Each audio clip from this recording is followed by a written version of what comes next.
오늘 잠언 말씀 같이 보겠습니다. 29장 8절로 14절까지입니다. 잠언 29장 8절에서 14절 말씀까지 한 목소리 읽겠습니다. 모만한 자는 성읍을 요란케 하여도 슬기로운 자는 노를 그치게 하느니라. 지혜로운 자와 미련한 자가 다투면 지혜로운 자가 노하든지 웃든지 그 다툼이 그침이 없느니라. 피 흘리기를 좋아하는 자는 온전한 자를 미워하고 정직한 자의 생명을 찾느니라.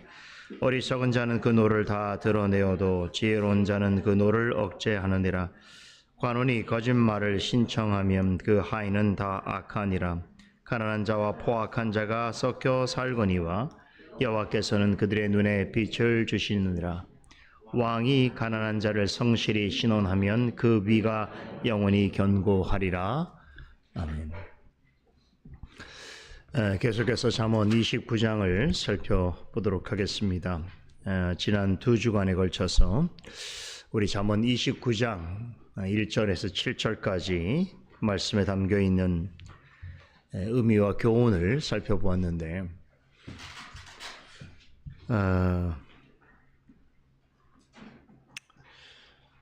잠언 28장으로부터 29장에 이르는 전체 내용에 있어서 아주 중요한 주제가 있다고 했죠.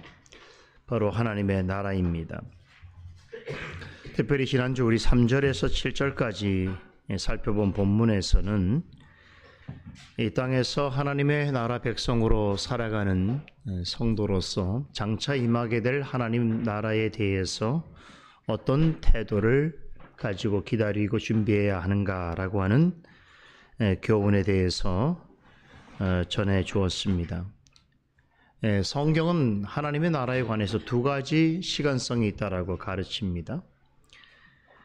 예수 그리스도께서 이 땅에 오심으로써 이미 임하여진 하나님의 나라, 현재적 하나님 나라가 있는가 하면,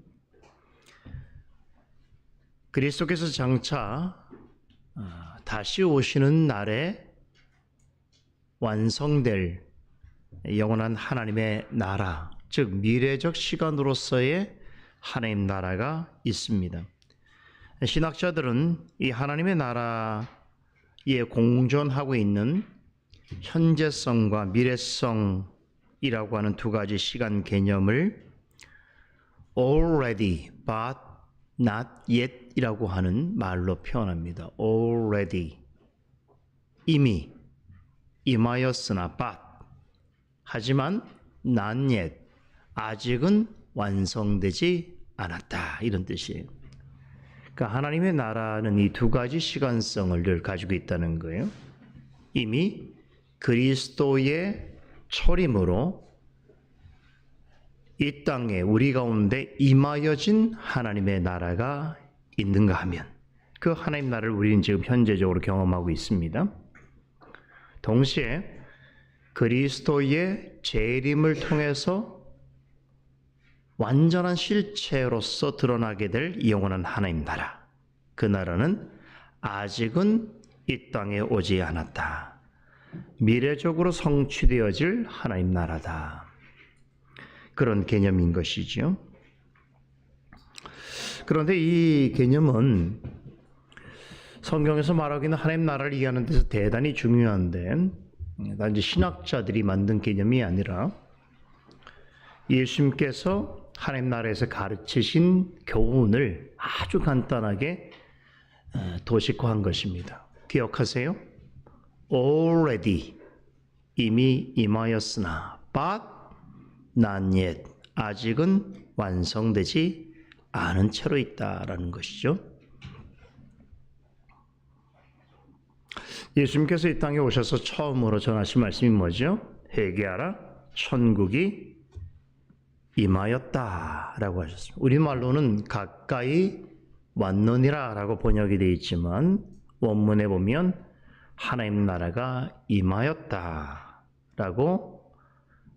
기록하고 있습니다. 이렇게 공생의 사역을 시작하시면서 예수님께서는 이미 이 땅에 임한 하나님 나라를 전하셨습니다. 그런데 동시에 예수님께서는 아직 임하지 아니한 하나님 나라에 대해서도 가르치셨지요. 바로 이 하나님 나라는 그리스도께서 재림하실 때에 비로소 그 실체를 드러낼 완전한 하나님 나라입니다. 이 나라는 그리스도께서 오실 때, 다시 오실 때의 그 모습을 완전히 드러낼 것이기 때문에 그날이 이르기 전에 어떤 사람들이 천국이 여기 있다, 저기 있다 하는 말을 듣지 말고 현혹되지 말고 그들을 쫓지 말라라고 말씀하셨습니다. 이것은 미래적 하나님 나라에 관한 말씀인 것이죠. 이렇게 이 땅에 있는 성도는 예수님에 의해서 이미 임하여진 현재적 하나님 나라와 예수님의 재림 때에 드러나게 될 아직은 도래하지 않은 미래의 하나님 나라의 그 사이를 살아가고 있어요. 그래서 신학자들은 이렇게 이미 임한 나라와 아직 임하지 아니하고 도래하는 하나님 나라 사이에 그 시간 속에서 우리는 긴장 가운데 살아가고 있다 이렇게 표현합니다. 영어로 하면 텐션이죠. 엄청난 긴장 속에서. 이 긴장은 왜 일어날까요? 이미 임한 나라와 아직 완성되지 아니한 하나님 나라 사이에 우리의 실존은 영적인 전쟁과 전투가 끊임없이 일어나며 하나님 믿지 않는 자들과의 갈등과 부조화가 계속되어지기 때문에 이 시간 속에서는 영적 긴장감을 늦출 수가 없다는 것이죠.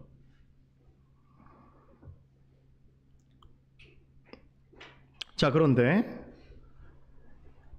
이런 시간을 살아가고 있는 모든 사람들에게 있어서 하나님 나라에 대해서 두 가지 다른 태도가 있다는 것입니다. 오늘 본문은 하나님 나라에 대해서 이렇게 전혀 다른 생각과 태도를 지닌 두 사람의 삶을 대조하는 것으로 시작하고 있는데, 먼저 하나님 나라에 대해서 모만한 태도를 보이는 사람이 있다. 이들은 성읍을 요란케 한다고 합니다. 좀 어려운 번역이죠. 모만한 자, 거만하고 경멸하다라는 뜻입니다. 즉 모만한 자란 하나님을 경외하지 아니하며 하나님의 지혜를 거부하는 사람을 가리킵니다. 자, 그런데 잠언 기자는 이들을 성읍을 요란케 하는 자라고 말하지요.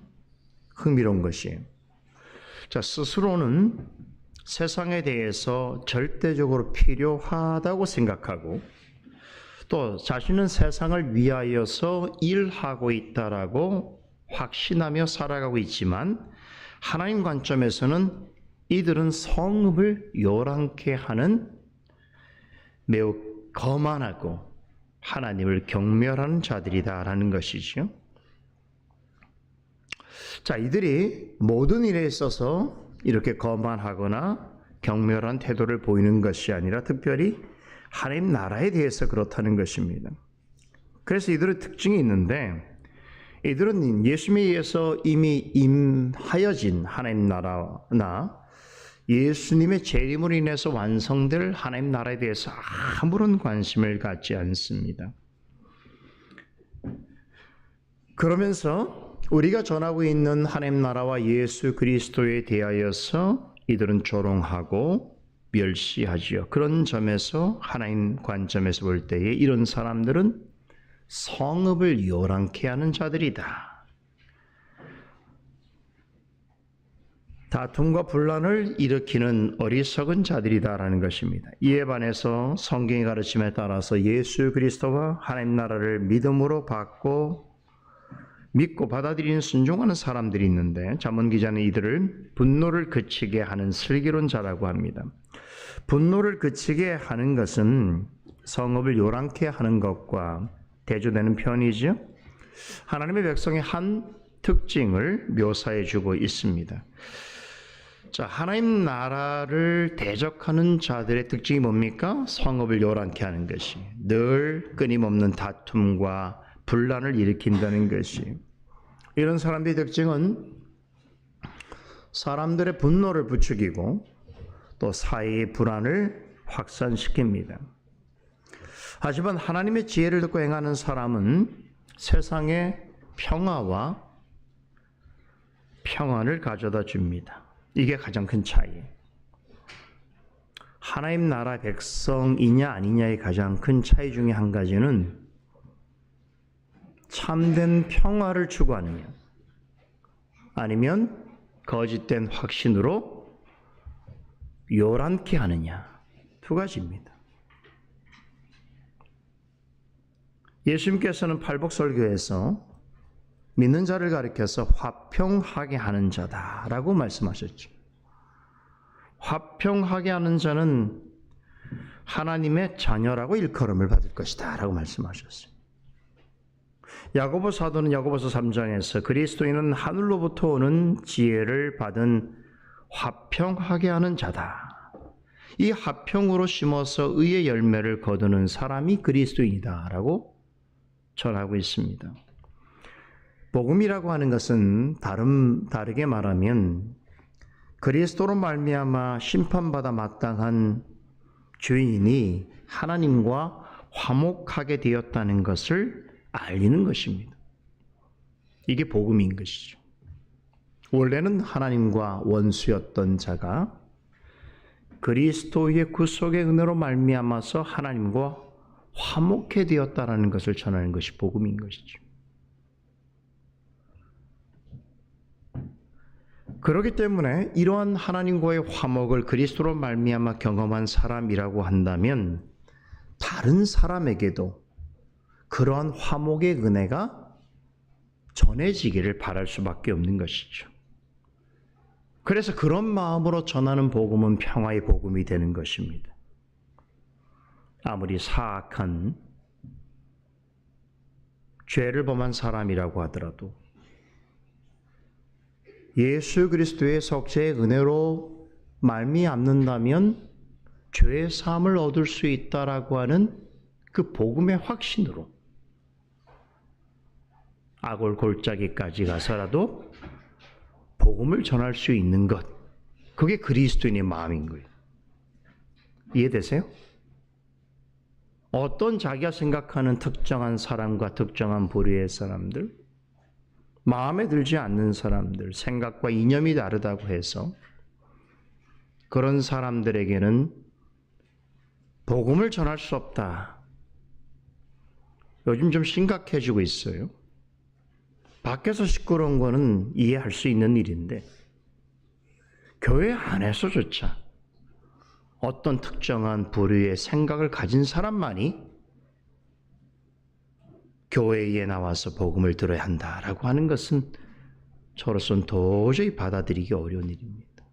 그리스도께서는 그렇게 말씀하지 않으셨어요. 누구에게나 그리스도로 말미암아서 화목케 하는 은혜를 전하는 것이 교회의 사명인 것이요. 그죠? 차별이 있어서는 안 되는 것이요. 교회가 사람이 누군가에 대해서 선을 긋고 누군가를 자기 편으로 이끌어 드리는 것을 복음으로 생각하는 것은 대단히 큰 복음에 대한 왜곡인 것이죠. 그래서 하나님 보시기에 어떤 사람이 지혜로운 사람인가? 성읍을 요란케 하는 자들, 그들처럼 행하지 아니하고 분노를 그치게 하는 사람이 슬기로운 자라고 말씀하십니다. 그러나 세상에는 아무리 진심을 다해서 복음을 전해도 여러분 현실적으로 끝까지 받아들이지 않는 사람들이 있습니다. 분명히 이 복음은 그 자신을 위한 것이지요. 그가 하나님과 화목해 되는 것이고 구원을 얻는 것이기 때문에 이것은 지금 그 상대방에게 대단히 필요하고 또 그가 받아들여야 하는 것임에도 불구하고 도리어 복음을 전하는 자를 조롱하고 또 화를 내고 또 끊임없이 다투려 합니다. 이렇게 아무리 복음을 전하고 그리스도에게로 인도하려고 하더라도 도무지 말을 듣지 않고 어떠한 합의점도 찾기 어려운 사람이 우리 주변에 많습니다. 본문 9절에 지혜로운 자와 미련한 자가 다투면 지혜로운 자가 노하든지 웃든지 그 다툼은 그침이 없느니라 하는 말씀이 바로 이것을 의미합니다. 여기서 지혜로운 자와 미련한 자가 다툰다는 것은 하나님을 경외하는 자와 하나님을 경멸하는 자 사이에는 언제나 이러한 영적인 갈등과 충돌이 있기 마련이라는 것을 말씀하고 있습니다. 참 이 마음에 하나님이 없다라고 단정한 사람들은요, 무슨 복음을 어떻게 전하든지 듣지 않으려 합니다. 그런 사람들하고 세상에 관한 지식이나 정보는 나눌 수 있어요. 그런데 적어도 하나님과 진리와 관련된 일에 있어서는 말이 전혀 통하지 않습니다. 겉으로 보면 참 괜찮은 사람 같고 또 통할 만한 사람 같은데 하나님과 진리에 관한 문제에 있어서만큼은 완벽하게 그죠? 마음을 닫고 또 멀리합니다. 자신의 생각이 틀릴 수도 있는데 전혀 그것을 받아들이지 않아요. 잠언 29장 1절에서 이미 전한 것처럼 이들은 말씀으로 책망을 들을수록 목이 곧은 사람처럼 행동합니다. 여러분, 복음을 전하는 것이 우리 믿는 자의 사명이죠. 그러나 이 사명을 감당하려고 하더라도 이런 사람은 정말로 대하기가 어렵습니다. 어떤 사람이 복음 전할 때 어렵습니까? 영적으로 교만한 데다가 고집마저 센 사람이 있습니다. 자신의 어리석음을 스스로 지혜라고 확신하는 사람이 있습니다. 자신만이 옳고 바르다고 생각해서 복음에 대해서 전혀 들으려고 하지 않는 사람이 있습니다. 또 무슨 말을 해도 자신에게 좋은 말인데도 자신의 생각과 다르면 흥분하고 온갖 감정을 드러내면서 다투려는 사람이 있습니다. 여러분, 믿음이 좋은 사람이라도 이런 사람을 대하는 것은 정말로 쉽지 않습니다. 그래서 때로는 복음을 전하는 것이 정말 인내와 분별을 가지고 지혜롭게 행할 수밖에 없는 것입니다. 복음을 전하는데 어떤 특정한 매뉴얼이라는 게 있기가 어려운 거예요. 사람마다 다 다르기 때문에. 그래서 제가 예전에 아주 오래전 얘기입니다만 교회에서 부교육자 생활할 때에 그 큰 교회에서 무슨 전도 프로그램을 하나 이렇게 교회에 행하면서 부교육자들에게도 좀 강요하듯이 그 프로그램을 이수하고도 직접 해보라고 하셨는데 그 첫 번째 질문이 뭐냐면 사람을 만나자마자 오늘 밤 당신이 죽는다면 천국에 갈 확신이 있습니까? 이렇게 물어보라는 거예요. 저는 그 첫 질문부터 사실은 넘어갈 수가 없었어요. 만나는 사람 모두에다가 오늘 밤 당신이 죽는다면 가정을 붙이고 천국에 갈 확신이 있느냐 없느냐를 묻고 거기에 대해서 있다 그러면 그 매뉴얼대로 답하고 없다 그러면 또 다른 매뉴얼로 답한다는 것 자체가 그 자신이 확신이 있으면 뭐하고 없으면 뭐합니까? 그 확신이 항상 동일한 것도 아니고 그렇잖아요. 그리고 천국을 가고 지옥을 가는 것이 그 사람의 확신 때문에 가는 건 또 아니거든요. 그렇죠. 참 어려웠던 시절이었어요. 부교육자 중에 저 혼자 그 교육을 안 받는 거로 인하여서 윤털이 좀 바뀌었죠. 결국 교회를 나오게 됐습니다. 자, 이어지는 10절은 하나님을 경외하지 않는 자들이 왜 그처럼 믿는 자를 향해서 다투고 분을 내는지 이유를 전합니다. 피 흘리기를 좋아하는 자는 온전한 자를 미워하고 정직한 자의 생명을 찾느니라. 본문에 온전한 자와 정직한 자는 하나님을 경외하는 사람을 말하지요. 그러나 하나님을 경외하지 않는 자들은 피 흘리기를 좋아하는데 여러분 여기서 피 흘리기를 좋아한다라고 하는 말은 실제적인 이 표현 아닙니다. 이건 비유입니다. 그러니까 직접 상대방의 몸을 어떤 도구를 사용해서 해하려 한다든가 아니면 죽이려 한다는 뜻이라기보다는 피 흘리기를 좋아한다는 뜻은 즉 하나님을 경외하지 않는 사람들의 습성이 뭐냐면 생명과 영혼에 대해서 관심이 별로 없다는 거예요. 그걸 소중히 여기지 않는다는 거예요. 본문에 온전한 자와 정직한 자로 묘사된 하나님을 경외하는 사람은 다르지요. 자신의 생명뿐만 아니라 다른 사람의 생명도 소중히 여깁니다. 이런 거 있잖아요. 지금 당장 나를 되게 미워하고 나를 괴롭히는 사람이지만, 원수 같은 자이지만, 그러나 믿는 자는 그 사람의 생명을 존중하고 그 사람의 영혼이 잘 되기를 바라는 것이지요. 하지만 하나님을 경외하지 않는 사람은 유독 하나님을 사랑하는 사람을 미워합니다. 하나님의 나라와 의를 위해서 정직하게 살고자 하는 사람을 무시하고 경멸합니다. 이런 행위를 서슴지 않는 자를 잠언 기자는 11절에서 어리석은 자라고 하면서 모든 분노를 다 드러내려고 한다고 지적하고 있습니다. 하나님을 경외하지 않는 사람은 자기 마음에 있는 것들을 여과없이 다 쏟아내는 것을 아주 일상화하지요. 그에 비해서 하나님을 경외하는 사람들은 자기 마음속에 있는 것들을 잘 다스릴 줄 압니다. 11절 후반부에 지혜로운 자는 그 노를 억제하느니라고 하는 말씀이 이것을 뜻합니다. 요즘 어떻습니까? 자기의 마음속에 있는 감정을 여과없이 숨김없이 드러내는 것, 그렇게 자기 안에 있는 것들을 쏟아내는 행동에 대해서 뭐라고 얘기하죠? 솔직하다라고 얘기하죠. 특별히 아이들이 갖고 있는 자기의 감정을 이렇게 외부로 드러내는 것에 대해서 막 칭찬하는 분위기예요. 오히려 그렇게 하지 말라고 하는 것에 대해서 그 아이를 억제한다고 하고 자존심을 약화시킨다고 하고 막 이렇게 말을 하죠. 그 속에 있는 것을 막 드러내려고 하는 거죠. 그런데 성경은 그런 사람을 어리석은 자라고 말합니다. 사람마다 자기 마음속에 있는 것들을 다 밖으로 드러낸다고 생각해 보세요. 어떻게 되겠습니까? 사람의 마음이 선하고 아름다운 것들로 가득 차 있다면 좋을 일이겠으나 성경은 뭐라고 말합니까? 사람의 마음이 만물보다 거짓되고 심히 부패하다라고 가르칩니다. 여러분, 이 모든 것들이 다 드러난다고 생각해 보세요. 끔찍하지 않습니까? 사람의 마음에 만물보다 거짓되고 심히 부패한 것들로 가득 찬 그 모든 것이 여러분 사람마다 다 여과 없이 드러난다고 생각해 보세요.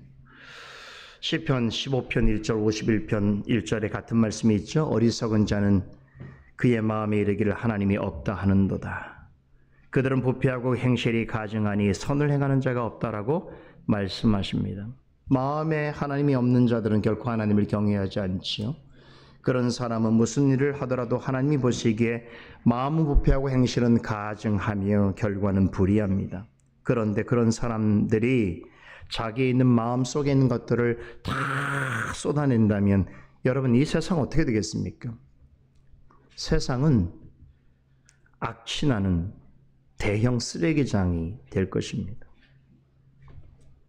세상이 그렇게 한순간에 파괴적으로 변하지 않는데 이유가 있다는 것입니다.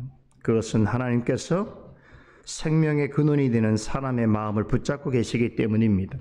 믿지 않는 자들이 그들의 마음에 있는 것들을 다 쏟아낼 수 없도록 하나님께서 하신다는 것이 그 마음을 붙들고 있다는 것이.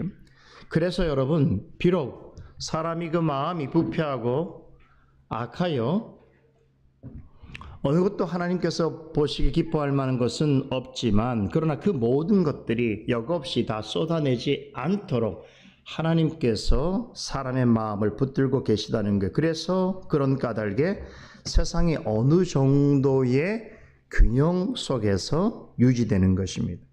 그러나 그럼에도 하나님을 경외하지 않는 사람들은 본성상 자신의 생각과 감정을 제어하기 어려운 그 대상이 있습니다. 뭘까요? 바로 하나님의 나라와 하나님에 관해서입니다. 그들은 이 일에 대해서만큼은 절제하지 않아요. 사람에 대해서 절제하고 어떤 대상과 또 이웃에 대해서 어느 정도의 절제력을 가지고 있는데 하나님을 경외하지 않는 사람들의 그 절제성이 어디서 꺾이게 되냐면 바로 하나님에 대해서. 하나님 나라에 대해서는 믿지 못하겠다는 거예요. 죽어서 천국과 지옥이 있다는 거 어떻게 믿겠냐는 거죠. 보이지 않는 하나님을 믿는 것을 어떻게 믿겠냐는 거예요. 그래서 그런 이야기를 들으면 막 분을 내는 거죠. 화를 내는 거죠. 평정심을 못 찾아요. 그러나 하나님을 경외하는 사람들의 특징은 뭐냐면 어떤 형편 속에서도 자신의 마음속에 있는 모든 것들을 다 드러내지 않습니다. 우리 믿는 사람이라고 해서 다 선하고 아름다운 게 있는 게 아니잖아요. 만일 오늘 우리 주일마다 이렇게 우리가 모이는데 여기 모여있는 분들 모두가 여러분 자기 마음속에 있는 것들을 오늘 주일이라고 다 드러낸다고 생각해 보세요. 거룩한 곳이 되겠습니까? 아름다운 것이 되겠습니까? 그래서 드러낼 수도 있지만 그것을 제어할 수 있는 것이 지혜로운 자다라고 말씀하는 것이죠. 그런데 생각해 보세요. 여러분 세상에서는 이렇게 하나님에 대해서 하나님 나라에 대해서 여러분 뭐 좋지 않은 감정을 가지고 또 분노하고 또 그것을 믿는 사람들을 조롱한다고 해서 처벌을 받습니까? 그렇지 않습니다. 이 세상은 그런 일로 처벌받지 않아요. 본문 12절이 이런 세상의 생리를 말합니다. 관원이 거짓말을 신청하면 그 하인은 다 악한 이라고 하는 이 표현에서 관원은 통치자를 가리키고요. 거짓말을 신청하면이라고 하는 말은 거짓말에 귀를 기울인다는 것입니다. 여러분 이런 뜻이에요. 이 세상의 통치자는 어떤 사람들이냐면 자신에 대해서 바른 생각과 바른 말을 전하는 정직한 사람을 가까이 하기보다는 항상 자기를 기쁘게 하고 이 바른 말로 속이는 사람들을 더 좋아한다는 것이. 그래서 여러분 만약에 이런 어리석은 자가 권력을 잡게 되면 어떤 일이 벌어지죠? 그 주변에 있는 사람들 있잖아요. 신하들 또 나아가서 백성들까지 영향을 받게 돼서 올바른 판단을 하기가 어렵다는 것이. 그래서 사람들은 다 뭐 하겠어요? 통치자의 눈치를 보면서 통치자에게 좋은 말을 하려고, 그죠? 또 심지어 속이는 말이지만 자기에게 유익한 것을 얻어내려고 한다는 것이. 그래서 세상에는 어리석은 통치자가 나오게 되면 불의하고 불법적이고 또 모순된 일들이 많아지게 될 수밖에 없는 것이. 이렇게 세상 나라는 근본적으로 통치자로부터 백성에 이르기까지 여러분 한순간에 부패하고 부조리할 수 있다는 것을 성경이 말하고 있는 것이에요. 사람 하나 때문에. 통치자 한 사람이 잘못되면 세상 전체가 잘못될 수 있다는 것이. 이것이 하나님을 알지 못하는 나라의 실상의 현실이에요. 가정도 마찬가지예요. 가정의 가장 한 사람이, 가정의 중심이 되는 한 사람이 어떻게 됩니까? 어리석으면 가정 모두가 힘든 거예요. 그런 게 세상의 원리라는 거예요. 나만 잘한다고 되는 세상이 아닌 거예요. 내가 잘해도 누군가가 잘못함으로 인해서 나에게 미치는 영향은 엄청 그것이 세상의 현실이고 생리입니다. 13절 상반절은 세상 나라가 얼마나 불완전하고 체계적이지 못한가를 가난한 자와 포악한 자가 섞여 사는 모습으로 묘사하고 있습니다. 여러분 세상에 좋은 사람만 있으면 얼마나 좋겠습니까? 그렇지 않다는 거예요. 세상에는요 악하고 탐욕스러운 사람이 있는가 하면 또 매우 어렵고 또 고통당하는 사람이 있는 것이. 그렇게 세상에는 강자와 약자가 항상 공존합니다. 그런데 세상의 생리는 어떻습니까? 언제나 강자가 약자를 지배하려고 하는 것이.